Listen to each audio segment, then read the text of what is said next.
Olá, futuros procuradores do Estado do Rio Grande do Norte.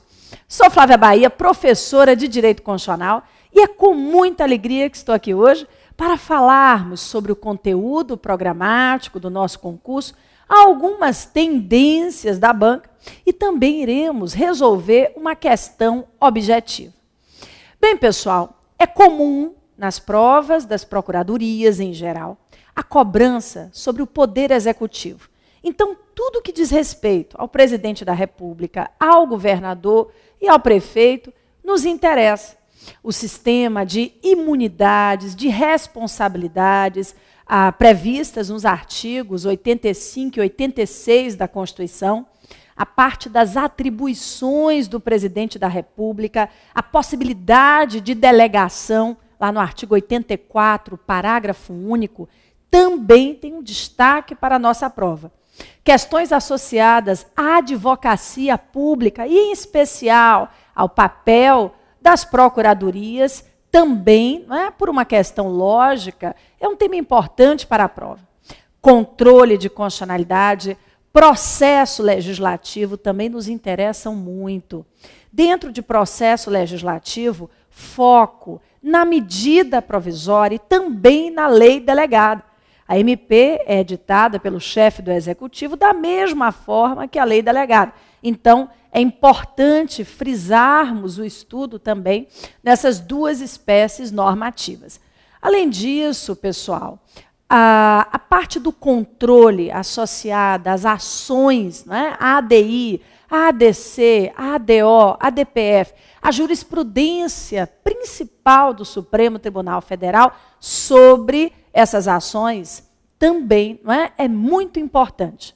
Além disso, a Fundação Carlos Chagas nos cobra doutrina majoritária, jurisprudência já consolidada, portanto, atenção com as súmulas vinculantes, todas elas merecem a nossa atenção.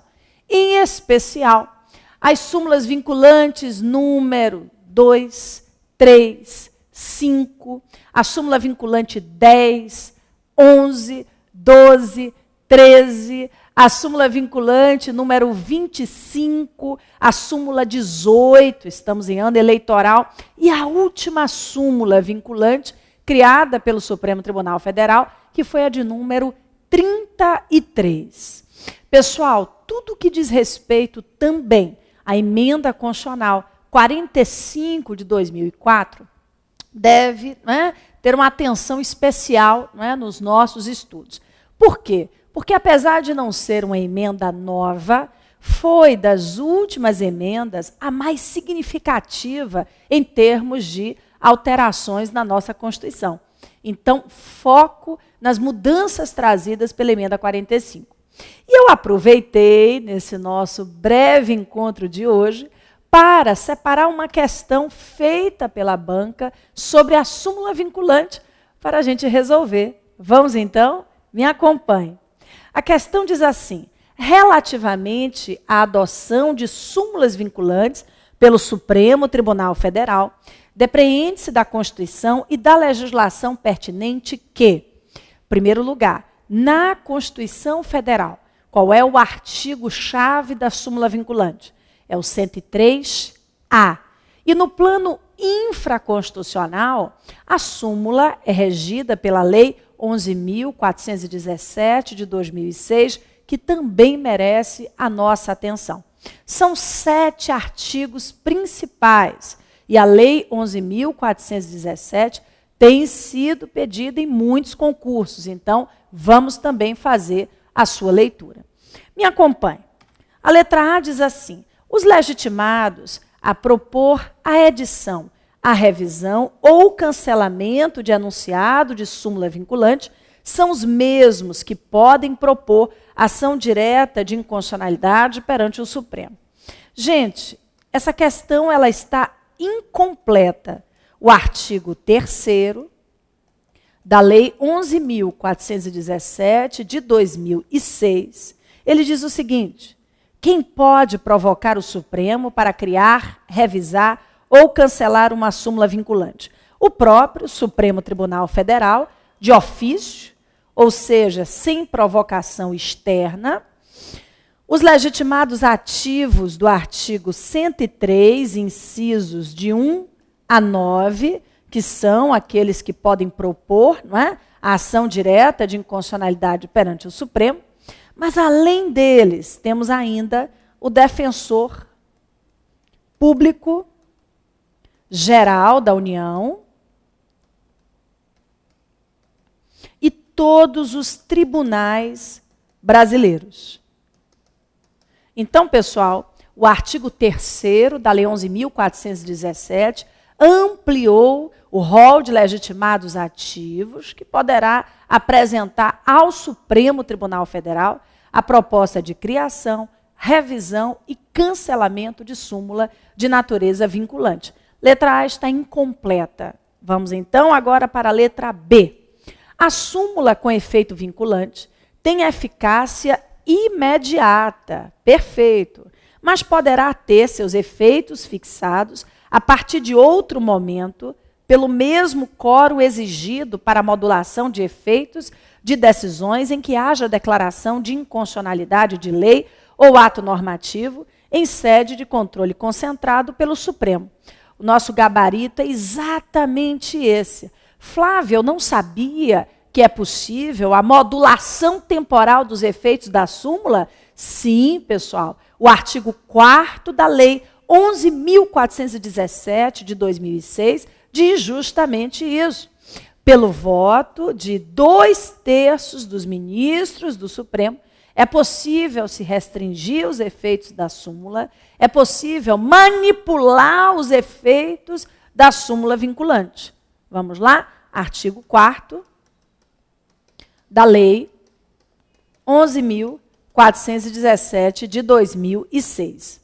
Aí vem a letra C e diz assim: a edição de súmula vinculante pressupõe a existência de controvérsia atual entre órgãos judiciários ou entre esses e a administração pública, que acarrete grave insegurança jurídica e relevante multiplicação de processos sobre questão idêntica.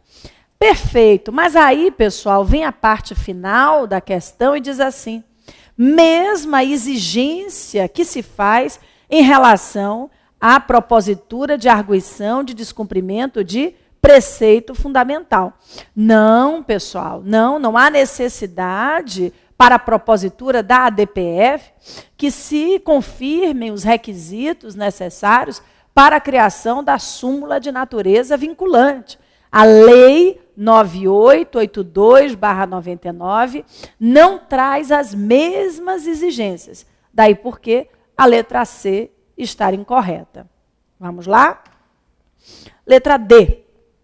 A proposta de edição, revisão ou cancelamento de enunciado de súmula vinculante autoriza a suspensão dos processos em que se discuta a mesma questão. Não há previsão de tutela de urgência no processo de criação, revisão, cancelamento de súmula, de modo algum. Nós não encontramos uma medida como essa, nem na Constituição, lá no artigo 103A, muito menos na Lei 11.417, de 2006, questão incorreta por falta de previsão legal. Agora, a letra E diz assim: a reclamação ao Supremo Tribunal Federal, em face da decisão judicial que contrariar enunciado de súmula vinculante, negar-lhe vigência ou aplicá-lo indevidamente, somente é cabível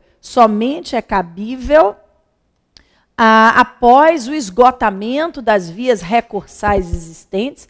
Não.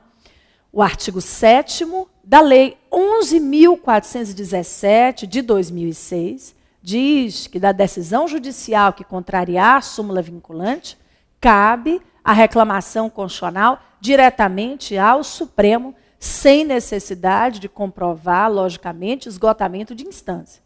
Mas o parágrafo 1º do artigo 7º da Lei 11.417 diz que da decisão administrativa que contrariar a súmula de natureza vinculante, aí sim, aí caberá a reclamação desde que se comprove o esgotamento de instância administrativa.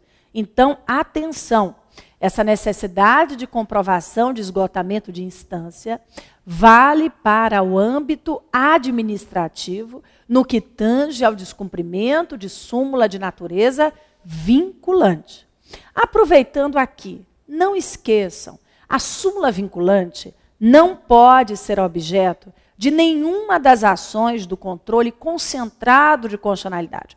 O Supremo já se posicionou sobre o tema, inclusive no julgamento da ADPF 147, deixou ainda mais clara a visão de que não é possível questionar a súmula vinculante por meio dos instrumentos de controle de constitucionalidade.